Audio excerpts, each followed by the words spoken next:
ഫലോദിഷ്ട അതായത് കർമ്മകാണ്ഡം ഒരു മംഗളകരമായ ചടങ്ങായി കരുതുന്നത്. 9. അവിശ്വാസിയായ ഒരു വ്യക്തിയുടെ ദിവ്യനാമത്തിന്റെ മാഹാത്മ്യങ്ങൾ പറയുന്നത്. ആർക്ക് വേണമെങ്കിലും നാമങ്ങൾ ജപിക്കാം, എന്നാൽ തുടക്കത്തിൽ ഒരു വ്യക്തിയുടെ നാമത്തിന്റെ അതീന്ദ്രിയ ശക്തിയെ കുറിച്ച് പറയാൻ പാടില്ല. 10. ദിവ്യനാമ മാഹാത്മ്യങ്ങൾ മനസ്സിലാക്കിയിട്ടും പൂർണ്ണ വിശ്വാസമില്ലാതെ വീണ്ടും ഭൗതികാസക്തി പുലർത്തുന്നതും അശ്രദ്ധമായി നാമം ജപിക്കുന്നതും അപരാധമാണ്. തന്നെ ഒരു വൈഷ്ണവൻ എന്ന് അവകാശപ്പെടുന്ന ഓരോ ഭക്തനും അഭിലഷിക്കുന്ന കൃഷ്ണപ്രേമ എന്ന പരമോന്നത ലക്ഷ്യം നേടുന്നതിനായി ഈ 10 അപരാധങ്ങളും ഒഴിവാക്കേണ്ടതാണ്. നാമ അപരാധങ്ങൾ ഒഴിവാക്കാൻ കൃഷ്ണപ്രേമം ലഭിക്കുന്നതിന് വേണ്ടി വൈഷ്ണവ മന്ത്രം ചൊല്ലാൻ നമുക്ക്.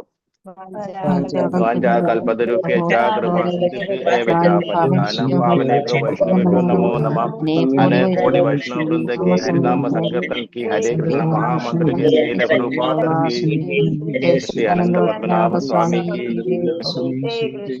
महामंत्र की जय. हरे कृष्ण. हरे कृष्ण. ഭഗവത്ഗീത യഥാരൂപം വിഭൂതി യോഗം അധ്യായം 10 ശ്ലോകം 8. അഹം സർവസ്യ പ്രഭവോ മത്ത സർവം പ്രവർത്തതേ ഇതി മത്വാ ഭജന്തേ മാം. ക്ഷമിക്കണം അത് ഇല്ല, ക്ഷമിക്കണം. ഹരേ കൃഷ്ണ, ക്ഷമിക്കണം. ഓമജ്ഞാനതിമിരാന്തസ്യ ജ്ഞാനാഞ്ജനശലാകയ ചക്ഷുരുർമിലിതം യേന തസ്മൈ ശ്രീ ഗുരവേ നമഃ. ശ്രീ ചൈതന്യ മനോഭീഷ്ടം സ്ഥാപിതം യേന ഭൂതലേ സ്വയം രൂപ കഥാമിഹ്യം ദദാതി സ്വപദാന്തികം. വന്ദേഹം ശ്രീഗുരോ ശ്രീയുതപദകമലം ശ്രീഗുരുർവൈഷ്ണവാഞ്ച ശ്രീരൂപം സാഗരജാതം സഹഗണ രഘുനാഥാനിതം തം സജീവം സാദ്വൈതം സാവധൂതം പരിജന സഹിതം കൃഷ്ണം ചൈതന്യദേവം ശ്രീരാധാകൃഷ്ണ പാദാൻ സഹഗണ ലളിത ശ്രീ വിശാഖാനിതാം ച. നമ ഓം വിഷ്ണുപാദായ കൃഷ്ണപ്രേഷ്ഠായ ഭൂതലേ ശ്രീനാമിനെ നമസ്തേ സാരസ്വതേ ദേവേ ഗൗരവാണി പ്രചാരിണേ ശൂന്യവാദി പാശ്ചാത്യ ദേശധാരിണേ. വാഞ്ചാകൽപതരുഭ്യശ്ച കൃപാ സിന്ധുഭ്യേവ ച പതിതാനാം പാവനേഭ്യോ വൈഷ്ണവേഭ്യോ നമോ നമഃ. പഞ്ചതത്വാത്മകം കൃഷ്ണ ഭക്തരൂപസ്വരൂപകം ഭക്താവതാരം ഭക്താഖ്യം നമാമി ഭക്തശക്തിയം. ഹേ കൃഷ്ണ കരുണാ സിന്ധു ദീനബന്ധു ജഗത്പദേ ഗോപേശ ഗോപികാന്ത രാധാകാന്ത നമസ്തുതേ. സപ്തകാഞ്ചന ഗൗരാംഗി രാധേ വൃന്ദാവനേശ്വരി വൃഷഭാനുസുതേ ദേവി പ്രണമാമി ഹരിപ്രിയേ. ഹേ കൃഷ്ണ കരുണാ സിന്ധു ദീനബന്ധു ജഗത്പദേ ഗോപേശ ഗോപികാന്ത രാധാകാന്ത നമസ്തുതേ. ജയ ശ്രീകൃഷ്ണ ചൈതന്യ പ്രഭു നിത്യാനന്ദ ശ്രീ അദ്വൈത ഗദാധര ശ്രീവാസാദി ഗൗരഭക്തവൃന്ദ.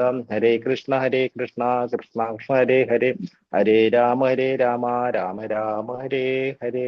ഹരേ കൃഷ്ണ.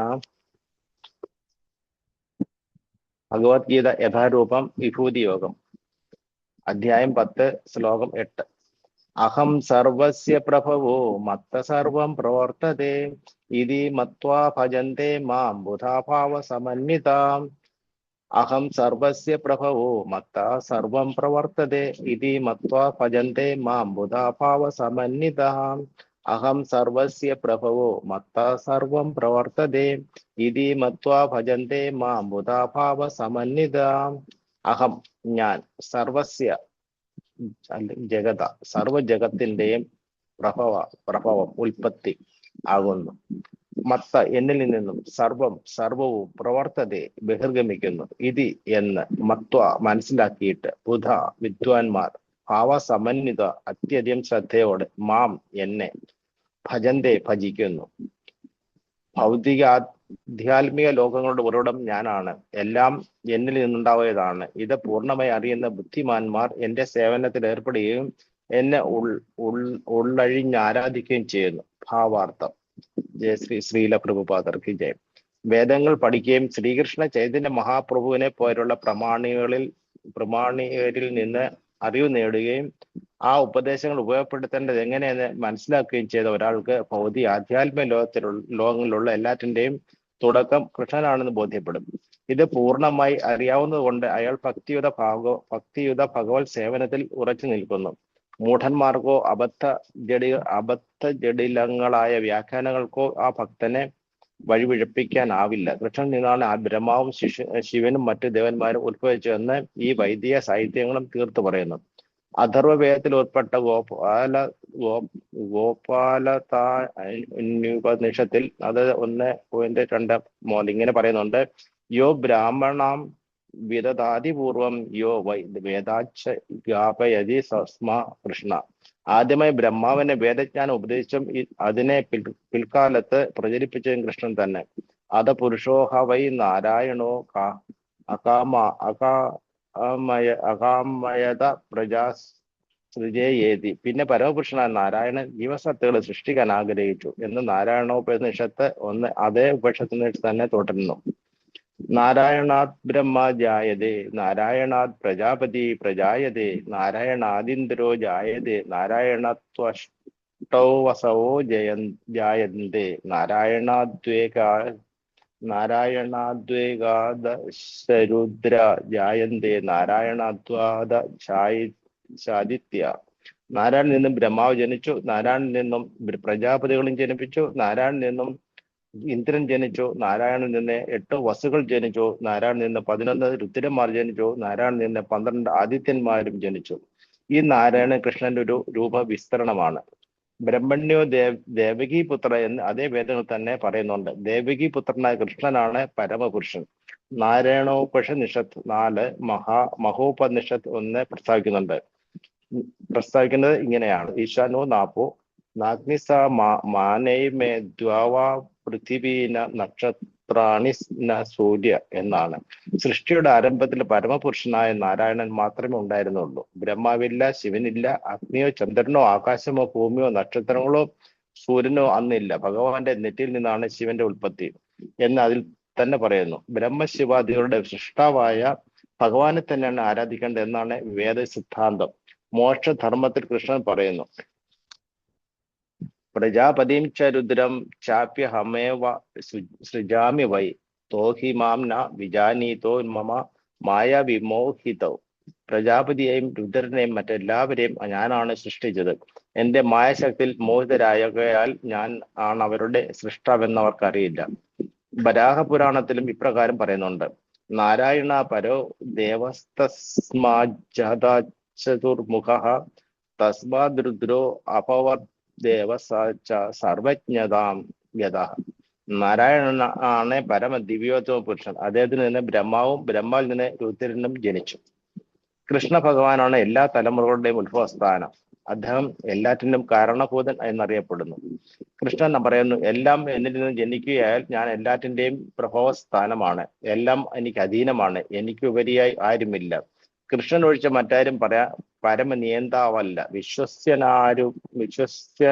വിശ്വസ്യനായൊരു ആധ്യാത്മിക ഗുരുവിൽ നിന്ന് വൈദിക സാഹിത്യങ്ങളിലൂടെ കൃഷ്ണനെ അപ്രകാരം മനസ്സിലാക്കാൻ സാധിച്ച ഒരാൾ തന്റെ സർവശക്തിയും കൃഷ്ണാവബോധത്തിൽ വിനിയോഗിച്ച ഒരു യഥാർത്ഥ പണ്ഡിതനായി തീരുന്നു. ആ ഭക്തനോട് താല്പര്യപ്പെടുത്തി നോക്കിയാൽ കൃഷ്ണനെ ശരിയായി അറിയാത്തവർ കേവലം മൂഢന്മാരാണ്. ഒരു വിഡ്ഢി മാത്രമേ കൃഷ്ണനെ സാധാരണ മനുഷ്യനായി കരുതൂ. ഭഗവത്ഗീതയുടെ ആധികാരികങ്ങളല്ലാത്ത ഭാഷ്യങ്ങളെയും വ്യാഖ്യാനങ്ങളെയും എല്ലാം കൃഷ്ണാവബോധമുള്ളവർ തള്ളിക്കളയണം. അവർ വിഡ്ഢികളാൽ ഭ്രമിക്കപ്പെടാതെ നിശ്ചയദാർഢ്യത്തോടെ കൃഷ്ണാബോധത്തിൽ മുഴുകണം. ശ്ലോകം 9. മച്ചിത്ത മദ്ഗണ പ്രാണ ബോധയന്ത പരസ്പരം കഥയന്ത ച മാം നിത്യം തുഷ്യന്തി ച രമന്തി ച. മച്ചിത്ത മദ്ഗണ പ്രാണ ബോധയന്ത പരസ്പരം യഥ കഥയന്ത ച മാം നിത്യം തുഷ്യന്തി ച രമന്തി ച. മച്ചിത്ത മദ്ഗണ പ്രാണ ബോധയന്ത പരസ്പരം കഥയന്ത ച മാം നിത്യം തുഷ്യന്തി ച രമന്തി ച. മച്ചിത്ത എന്നിൽ തന്നെ മനസ്സുറപ്പിച്ചവരായി, മദ്ഗണ പ്രാണന്മാരായി, ജീവിതം എനിക്ക് വേണ്ടി സമർപ്പിച്ചവരായി, പരസ്പരം അന്യോന്യം, മാം എന്നെ കുറിച്ച്, ബോധയന്ത ബോധിപ്പിക്കുന്നവരായി, നിത്യം കഥയന്ത ച കഥിക്കുന്നവരായി, സങ്കീർത്തനം ചെയ്യുന്നവരുമായി, ഭക്തന്മാർ, തുഷ്യന്തി സന്തോഷിക്കുന്നു, രമന്തി ച രമിക്കുകയും അഭൗമിക ആനന്ദം അനുഭവിക്കുകയും ചെയ്യുന്നു. എന്റെ ശുദ്ധ ഭക്തന്മാരുടെ ചിന്ത എന്നിൽ കുടികൊള്ളുന്നു. അവരുടെ ജീവിതം തികച്ചും എന്റെ സേവനത്തിനായി സമർപ്പിതമായിരിക്കുകയും എന്നെക്കുറിച്ചുള്ള സംഭാഷണത്തിൽ ഏർപ്പെട്ട പരസ്പരം ബോധദീപ്തരാവുക വഴി അവർ സംതൃപ്തിയും ആനന്ദവും അനുഭവിക്കുന്നു. ഭാവാർത്ഥം ശ്രീല പ്രഭുപാദ് തർക്കിച്ച് ഇവിടെ വിവരിച്ചുള്ള സ്വഭാവത്തോടു കൂടിയ ശുദ്ധ ഭക്തന്മാർ ഇന്ദ്രിയാതീതമായ പ്രേമത്തോടു കൂടിയ ഭഗവത് സേവനത്തിൽ തികച്ചും വ്യാപൃതരായിരിക്കും. അവരുടെ മനസ്സുകളെ കൃഷ്ണന്റെ ചരണകമലങ്ങളിൽ നിന്ന് പിന്തിരിപ്പിക്കാൻ കഴിയില്ല. അവരുടെ സംഭാഷണം ആധ്യാത്മിക വിഷയങ്ങളെക്കുറിച്ച് മാത്രമായിരിക്കും. ശുദ്ധ ഭക്തന്മാരുടെ ലക്ഷണങ്ങൾ ഈ ശ്ലോകത്തിൽ പ്രത്യേകിച്ച് വിവരിച്ചിട്ടുണ്ട്. കൃഷ്ണ ഭക്തന്മാർ ദിവസേന 24 മണിക്കൂറും ഭഗവാന്റെ ഗുണങ്ങളെയും ലീലകളെയും കീർത്തിച്ചു കൊണ്ടിരിക്കും. അവരുടെ ജീവനും മനസ്സും സദാ കൃഷ്ണൻ മുഴുകി കിടക്കുകയാണ്. മറ്റു ഭക്തന്മാരുമായി ഭഗവാനെ പറ്റി ചർച്ച ചെയ്യുന്നതിൽ അവർ ആനന്ദം കണ്ടെത്തുന്നു. ഭക്തിയുത സേവനത്തിന്റെ പ്രഥമഘട്ടത്തിൽ അതിൽ നിന്ന് ലഭ്യമായ ദിവ്യമായ ആനന്ദത്തെ അവർ ആസ്വദിക്കുന്നു. പരിപക്വാവസ്ഥയിൽ അവർ ഭഗവത് പ്രേമത്തിൽ സ്ഥിതി ചെയ്യുന്നു. അതീന്ദ്രിയാവസ്ഥയിലെത്തിയവർക്ക് സ്വധാമസ്ഥനായ ഭഗവാന്റെ പൂർണ്ണത അനുഭവവേദ്യമാകും. ആധ്യാത്മിക ഭക്തിയുത സേവനത്തെ ജീവാത്മാവിന്റെ ഹൃദയത്തിൽ ചെന്ന ഒരു ബീജവാപത്തോടാണ് ചൈതന്യ മഹാപ്രഭു ഉപമിക്കുന്നത്. ഈ വിശ്വത്തിലെ യുധങ്ങളിലൂടെ സഞ്ചരിച്ചുകൊണ്ടിരിക്കുന്ന ജീവസത്തുക്കൾക്ക് എണ്ണമില്ല. അവരിൽ നന്നേ കുറച്ചു പേർക്ക് ഒരു ശുദ്ധ ഭക്തനെ കണ്ടുമുട്ടാനും അങ്ങനെ ഭക്തിയുത സേവനത്തെ കുറിച്ച് അറിയാനും ഭാഗ്യം ഉണ്ടാകാറുള്ളൂ. ഒരു വിത്ത് പോലെയാണ് ഒരു ഭക്തിയുത സേവനം. ജീവസത്യയുടെ ഹൃദയത്തിൽ ഈ ബീജം നട്ടുകഴിഞ്ഞ ശേഷം ആ ജീവാത്മാവ് ഹരേ കൃഷ്ണ കൃഷ്ണ കൃഷ്ണ ഹരേ ഹരേ ഹരേ രാമ രാമ രാമ ഹരേ ഹരേ എന്ന മന്ത്രോച്ചാരണം ചെയ്തുകൊണ്ടും കേട്ടുകൊണ്ടിരുന്നാൽ ആ വിത്ത് മുളച്ചു വരും. ആ വിത്ത് പതിവായി കൊണ്ടിരുന്നാൽ എന്നതുപോലെ ഭക്തിയുത സേവനത്തിന്റെ ആധ്യാത്മികമായ ചെടിയും ക്രമേണ വളർന്ന് ഭൗതിക ലോകത്തിന്റെ തുളച്ച് പരവ്യോമത്തിലെ ബ്രഹ്മജ്യോതിസോളം എത്തും. ആ പരവ്യോമത്തിലും അത് വളർന്ന് ഗോലോക വൃന്ദാവനം എന്ന പേരുള്ള കൃഷ്ണന്റെ സർവോത്കൃഷ്ട ലോകത്തോളം ഉയരുന്നു. അവസാനം അത് കൃഷ്ണന്റെ പാതാരവിന്ദങ്ങളെ ആശ്രയിച്ച് വിശ്രമിക്കുകയും ചെയ്യുന്നു. ഈ വിധത്തിൽ ഒരു വൃക്ഷത്തിന് ക്രമേണ പൂക്കളും കായ്കളും ഉണ്ടാകുന്ന പോലെ ഭക്തിയുത സേവനമാകുന്ന ലതയും ലതയും പൂക്കുകയും കായ്ക്കുകയും ചെയ്യുന്നു. അപ്പോഴും ശ്രവണ കീർത്തനങ്ങളാലുള്ള ജലസേവനം തുടർന്ന് പോരണം. ചൈതന്യ ചരിതാമൃതത്തിൽ ഈ ലതയെക്കുറിച്ച് വിവരിച്ചിട്ടുണ്ട്. അതായത് മധ്യലീല അധ്യായം 19. ഭക്തിയുത സേവനമാകുന്ന ഈ ലത ഭഗവത് ചരണങ്ങളിൽ എത്തിച്ചേരുമ്പോൾ ഭക്തൻ ഭഗവത് പ്രേമത്തിൽ ലയിക്കുമെന്നും പിന്നീട് അയാൾക്ക് മത്സ്യത്തിന് വെള്ളം കൂടാതെ ജീവിക്കാൻ കഴിയാത്തതുപോലെ ഭഗവത് സന്നിധിയിൽ നിന്ന് അകന്ന് ജീവിക്കാനാവില്ലെന്നുമാണ് അതിൽ പറയുന്നത്. ഈ നിലയിൽ ഭക്തനെ പരമപ്രഭുവായുള്ള സമ്പർക്കത്താൽ ആധ്യാത്മിക വിശേഷങ്ങളെല്ലാം കൈവരുന്നു. ഭാഗവതം മുഴുവനും ഭഗവാനും ഭക്തന്മാരും തമ്മിലുള്ള ബന്ധത്തിന്റെ വിവരണങ്ങളാണ്. അതിനാൽ തന്നെ ശ്രീമദ് ഭാഗവതം ഭക്തന്മാർക്ക് എത്രയും പ്രിയങ്കരമാണ്. ഇത് ഭാഗവതത്തിൽ തന്നെ പറഞ്ഞിട്ടുണ്ട്. 12, 13, 18. ശ്രീമദ് ഭാഗവതം പുരാണമമലം യദ്വേഷ്ണവാനാം പ്രിയം. ഭൗതിക കർമ്മങ്ങളെക്കുറിച്ചോ സാമ്പത്തികോന്നതിയെക്കുറിച്ചോ ഇന്ദ്രിയ സുഖാനുഭോഗങ്ങളെക്കുറിച്ചോ മുക്തിയെപ്പറ്റി തന്നെയോ, അതായത് ധർമ്മം അധർമ്മം കാമം മോക്ഷം അല്ല ഇതിൽ പ്രതിപാദിക്കുന്നത്. ഭഗവാന്റെയും ഭക്തന്മാരുടെയും ആധ്യാത്മിക സ്വഭാവത്തെ പൂർണ്ണമായി വിശദീകരിക്കുന്ന ഒരൊറ്റ ഗ്രന്ഥമേ ഉള്ളൂ, ശ്രീമദ് ഭാഗവതം. അതുകൊണ്ട് കൃഷ്ണാവബോധത്താൽ ഭഗവത് സാക്ഷാത്കാരം നേടിയവർ അത്തരം ഉത്കൃഷ്ട ഗ്രന്ഥത്തിന്റെ ശ്രവണങ്ങളിൽ ആനന്ദം കൊള്ളുന്നു. യോമിഥുനങ്ങൾക്ക് അന്യോന്യ സമ്പർക്കത്തിൽ അനുഭവഭൂതമാകാറുള്ളത് പോലെ തന്നെ. ഹരേ കൃഷ്ണ. പ്രഭുവിന് മനസ്സിലായെല്ലാം പറയൂ പ്രഭു. ഹരേ കൃഷ്ണ.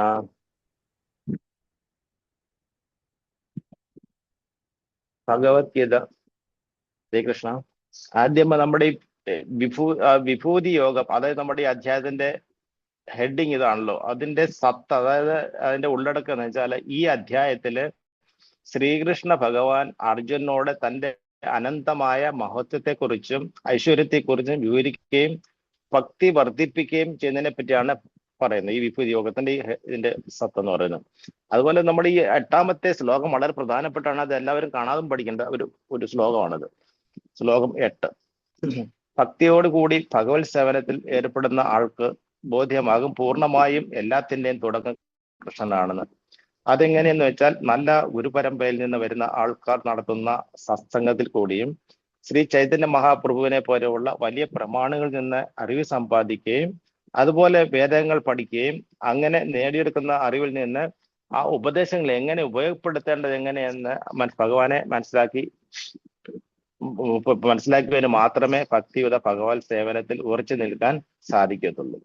ഭഗവാൻ വിശ്വാസമല്ല ഒരാൾക്കും ആ ഭക്തനെ വഴിതെറ്റിക്കാൻ സാധിക്കുകയില്ല. ആദ്യമായി ബ്രഹ്മാവിന് വേദജ്ഞാനം ഉപദേശിച്ചും പിന്നീട് അത് പ്രചരിപ്പിച്ചതും കൃഷ്ണൻ തന്നെയാണ്. നമുക്കറിയാം ചൈതന്യ മഹാപ്രഭുവായി അവതരിച്ച കഥകളൊക്കെ ഭഗവാന്റെ രൂപവിസ്തരണമായ നാരായണനിൽ നിന്നാണ് ബ്രഹ്മാവ്, പ്രജാപതി, ഇന്ദ്രൻ, 8 വസ്തുക്കൾ, 12 ആദിത്യന്മാരും ഒക്കെ ഉണ്ടായത്. പരമപുരുഷനായ ഭഗവാൻ കൃഷ്ണൻ മാത്രമേ ഉണ്ടായിരുന്നുള്ളൂ സൃഷ്ടി നടത്തിയപ്പോൾ. അതായത് പ്രപഞ്ചം സൃഷ്ടിച്ചത് ഭഗവാനാണ്. ഭഗവാന് മാത്രമേ അറിയത്തുള്ളൂ ഭഗവാൻ എവിടെ നിന്ന് തുടങ്ങി എവിടെ അവസാനിക്കും എന്നുള്ളത് ഭഗവാൻ മാത്രമേ അതറിയത്തുള്ളൂ. ഭഗവാൻ സൃഷ്ടി നടത്തിയപ്പോൾ ബ്രഹ്മാവോ ശിവനോ അഗ്നിയോ ആകാശമോ ഭൂമിയോ ഒന്നും തന്നെ അന്ന് ഉണ്ടായിരുന്നില്ല. അവരൊക്കെ പിന്നീടാണ് ഉണ്ടായത്. ഭഗവാന്റെ ഉത്ഭവത്തെ പറ്റി സംഹിതയിലെ ആദ്യത്തെ ശ്ലോകം നോക്കിയാൽ തന്നെ നമുക്കറിയാം. ഈശ്വര പരമകൃഷ്ണ സച്ചിദാനന്ദ വിഗ്രഹ അനാദിരാതിർ ഗോവിന്ദ സർവകാരണം. അതായത് എല്ലാത്തിന്റെയും കാരണം ഭഗവാനാണ്. ഭഗവാൻ ഇതാണ് എല്ലാം ഉണ്ടായിരിക്കുന്നത്. എല്ലാ പുരാണങ്ങളുടെയും ഉപനിഷത്തുകളുടെയും സത്ത ഈ ശ്ലോകം ഭഗവാൻ കൃഷ്ണന്റെ പരമ യാഥാർത്ഥ്യവും ദിവ്യ സ്വഭാവത്തെ പറ്റിയും അതിസുന്ദരമായി വ്യക്തമാക്കുന്നുണ്ട്. സർവകാരണം എന്ന് വെച്ചാൽ സർവ്വലോകങ്ങളിലെയും എല്ലാ സൃഷ്ടികളും പ്രവർത്തനങ്ങളും ശക്തികളും ഭഗവാൻ കൃഷ്ണനിൽ നിന്നാണ് ഉത്ഭവിക്കുന്നത് എന്നാണ്. അടുത്ത ശ്ലോകം 9 പറയുന്ന ശുദ്ധ ഭക്തന്മാർ എപ്പോഴും ഭഗവാന്റെ സേവനത്തിലായിരിക്കും കൂടുതൽ ശ്രദ്ധ ചെയ്യുന്നത്. ഭഗവത് സേവനം എന്ന് പറഞ്ഞാൽ ഹരേ കൃഷ്ണ മഹാമന്ത്രത്തിന്റെ പ്രാധാന്യം ആളുകൾക്ക് പറഞ്ഞുകൊടുത്ത് അതിലേക്ക് കൊണ്ടുവരാം. ഭഗവത്ഗീത, ശ്രീമദ് ഭാഗവതം, പ്രഭുപാദരുടെ പുസ്തകങ്ങൾ വിതരണം ചെയ്യുകയും അതിലൂടെയും അതിന്റെ മാഹാത്മ്യങ്ങൾ പറഞ്ഞു കൊടുക്കുകയും മറ്റുമാണ്. ഒരു നല്ല ഭക്തൻ എന്ന് പറഞ്ഞാൽ അദ്ദേഹം എപ്പോഴും ഭഗവാന്റെ കാര്യങ്ങൾ കേൾക്കുന്നതിലും സംസാരിക്കുന്നതിലും താല്പര്യം കാണിക്കും. അവർക്ക് വേറെ ഒരു കാര്യത്തിലും താല്പര്യം കാണത്തില്ല. എപ്പോഴും ഭഗവാന്റെ നാമങ്ങൾ ഉരുവിട്ടുകൊണ്ട് ഭഗവാന്റെ ലീലകളെ കുറിച്ച് കീർത്തിച്ചുകൊണ്ട് ഇരിക്കുക, അങ്ങനെ ആനന്ദം അനുഭവിച്ചു കൊണ്ടിരിക്കും അവര്. നമുക്കറിയാം ഭക്തി പ്രേമത്തോടുകൂടി നമ്മൾ ഭഗവാനെ വിളിച്ചാൽ കിട്ടുന്ന ആ ആനന്ദം അനുഭവിച്ചറിയേണ്ടതാണ്. അതായത് നമ്മളിപ്പം ഒരു പഞ്ചസാര ഒരാൾ പറയാൻ മധുരമുണ്ടെന്ന് പറയും, നമുക്ക് അതിന് പറയാൻ പറ്റുന്നത്. പക്ഷെ നമ്മൾ ആസ്വദിക്കുമ്പോഴാണ് അതിന്റെ മധുരം ഉണ്ടെന്ന് പറയുന്നത്. എന്ന് പറഞ്ഞാൽ നമ്മൾ ആ ഭക്തിയിലേക്ക് ഇറങ്ങി ചെന്ന് കഴിയുമ്പോൾ നമുക്ക് അതിന്റെ ആനന്ദം, യഥാർത്ഥമായ ആനന്ദം നമുക്കറിയാൻ പറ്റും. ഭക്തി ഉണ്ടാകണമെങ്കിൽ ആദ്യം നമ്മൾ പരമ ദിവ്യോത്വ പുരുഷനായ ഭഗവാനെ അറിയണം. ഉറച്ച ഒരു വിശ്വാസം ഉണ്ടായിരിക്കണം. എന്തെങ്കിലും നമുക്ക് ഭഗവാന്റെ അടുക്കാൻ പറ്റത്തുള്ളൂ. ഭഗവാൻ അർജുനന് ആ വിശ്വരൂപം കാണിച്ചപ്പോൾ അർജുനന് പൂർണ്ണമായും വിശ്വാസവും ഭക്തിയിൽ ഉയരാനും സാധിച്ചു.